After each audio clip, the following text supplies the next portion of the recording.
क्या आपने कभी फर्नीचर के किसी हिस्से या दरवाजे के हत्थे को छूने पर हल्का सा झटका महसूस किया है? आपको क्या लगता है कि ऐसा क्यों होता है? क्या आपका फर्नीचर आपको पसंद नहीं करता या कोई और बात है? चलो पता करते हैं। हमारे उद्देश्य हैं विद्युत आवेश के बारे में जानना और ये समझना कि वस्तुएं किस प्रकार आवेशित होती हैं। प्राचीन ग्रीस में लगभग 600 ईसा पूर्व थेल्स ने देखा कि अंबर को ऊन से रगड़ने पर उसमें कागज के छोटे टुकड़ों जैसी हल्की वस्तुओं को आकर्षित करने का गुण उत्पन्न हो जाता है। इसी प्रकार सूखे बालों को यदि प्लास्टिक की कंघी से रगड़ा जाता है तो वो भी इसी प्रकार की हल्की वस्तुओं को आकर्षित करती है। रगड़े जाने वाले पदार्थ जो आकर्षण का गुण दर्शाते हैं तो कहा जाता है कि वे विद्युतीकृत हो गए हैं और इनसे जो विद्युत उत्पन्न होती है उसे घर्षण विद्युत या स्थिर विद्युत कहते हैं। आइए एक प्रयोग करते हैं। कांच की एक छड़ को रेशम से रगड़िए और उसे एक विद्युत रोधी धागे से लटका दीजिए। अब पहली छड़ के समान एक आवेशित कांच की छड़ को इसके पास लाइए। आप देख सकते हैं कि दोनों छड़ें एक दूसरे को प्रतिकर्षित करती हैं। हालांकि यदि फर के साथ रगड़ी गई प्लास्टिक की छड़ को समान कांच की छड़ के पास लाया जाता है तो दोनों छड़ें एक दूसरे को आकर्षित करती हैं। यह आकर्षण और प्रतिकर्षण का व्यवहार विद्युत आवेश नामक एक इकाई के लिए उत्तरदायी है। यह निरीक्षण हमें इस निष्कर्ष पर लाता है कि 1. आवेश दो प्रकार के होते हैं। 2. असमान आवेश आकर्षित होते हैं और समान आवेश प्रतिकर्षित होते हैं।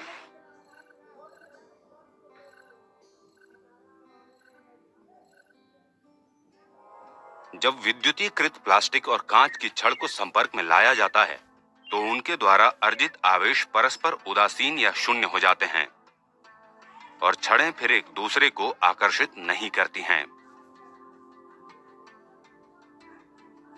अमेरिकी वैज्ञानिक बेंजामिन फ्रैंकलिन ने इन आवेशों को धनात्मक और ऋणात्मक नाम दिया। लेकिन ये आवेश कहां से आते हैं? प्रत्येक पदार्थ के समान ही कांच की छड़ में कई परमाणु होते हैं। प्रत्येक परमाणु में मूल कण होते हैं जैसे इलेक्ट्रॉन और प्रोटॉन। द्रव्यमान के समान इनके भीतर एक अन्य आंतरिक गुण होता है जिसे विद्युत आवेश कहते हैं।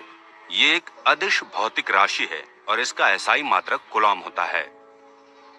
परंपरागत रूप में इलेक्ट्रॉनों में ऋणात्मक आवेश होता है जबकि प्रोटॉनों में इसी के बराबर मात्रा में धनात्मक आवेश होता है। चूंकि प्रत्येक परमाणु में समान संख्या में इलेक्ट्रॉन और प्रोटॉन होते हैं, ऐसे में प्रत्येक परमाणु का कुल आवेश शून्य होता है। परिणाम स्वरूप संपूर्ण कांच की छड़ विद्युत रूप से उदासीन होती है। ये रेशम के लिए भी सत्य है। लेकिन जब उदासीन कांच की छड़ को उदासीन रेशमी कपड़े से रगड़ा जाता है तो रगड़ने में व्यय ऊर्जा का उपयोग इलेक्ट्रॉनों को स्थानांतरित करने में होता है। रगड़ने के दौरान घर्षण के कारण कांच की छड़ के परमाणु इलेक्ट्रॉन खो देते हैं। ऋणावेशित इलेक्ट्रॉन की कमी से आवेश में असंतुलन उत्पन्न होता है। इसलिए कांच की छड़ के परमाणु में धनात्मक आवेश विकसित होते हैं। ये इलेक्ट्रॉन रेशमी कपड़े के उदासीन परमाणु द्वारा प्राप्त होते हैं और अधिक इलेक्ट्रॉनों के कारण आवेश में असंतुलन उत्पन्न होता है। परिणाम स्वरूप यह ऋणात्मक रूप से आवेशित हो जाता है। रगड़ने के दौरान यही प्रक्रिया बार बार दोहराई जाती है और कांच की छड़ धनात्मक रूप से आवेशित हो जाती है और रेशम का कपड़ा ऋणात्मक रूप से आवेशित हो जाता है। आवेशित पिंडों के बीच आकर्षण और प्रतिकर्षण के कई औद्योगिक अनुप्रयोग हैं। जैसे स्थिर वैद्युत पेंट को जिस वस्तु पर स्प्रे किया जाता है वो धनावेशित हो जाती है। जब कणित्र से पेंट की छोटी बूंदें बाहर निकलती हैं तो वे घर्षण के कारण ऋणात्मक रूप से आवेशित हो जाती हैं। आकर्षण के कारण पेंट की ऋणात्मक रूप से आवेशित बूंदें धनात्मक रूप से आवेशित वस्तुओं पर जमा हो जाती हैं और पेंट को किसी भी बर्बादी से बचाती हैं। सारांश। विद्युत आवेश पदार्थ के मूल कणों का एक आंतरिक गुण है। यह ऋणात्मक और धनात्मक हो सकता है। एसआई मात्रक में आवेश का परिमाण कूलॉम C में मापा जाता है। समान आवेश एक दूसरे को प्रतिकर्षित और असमान आवेश एक दूसरे को परस्पर आकर्षित करते हैं।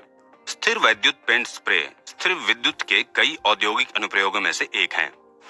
तो अब आप समझ गए होंगे कि कभी-कभी फर्नीचर को हाथ लगाने पर जो झटका आपको लगता है वो क्या है। ये बेहद मंद होता है और शायद ही आपने इस पर कभी इतना ध्यान दिया होगा, लेकिन कभी-कभी ये बड़ी तीव्रता से लगता है। ऐसा क्यों होता है? आखिर क्यों कभी-कभी कोई झटका बहुत तीव्रता से लगता है और कभी मंद लगता है? हमारे साथ बने रहें। Keep imbibing. We believe in you.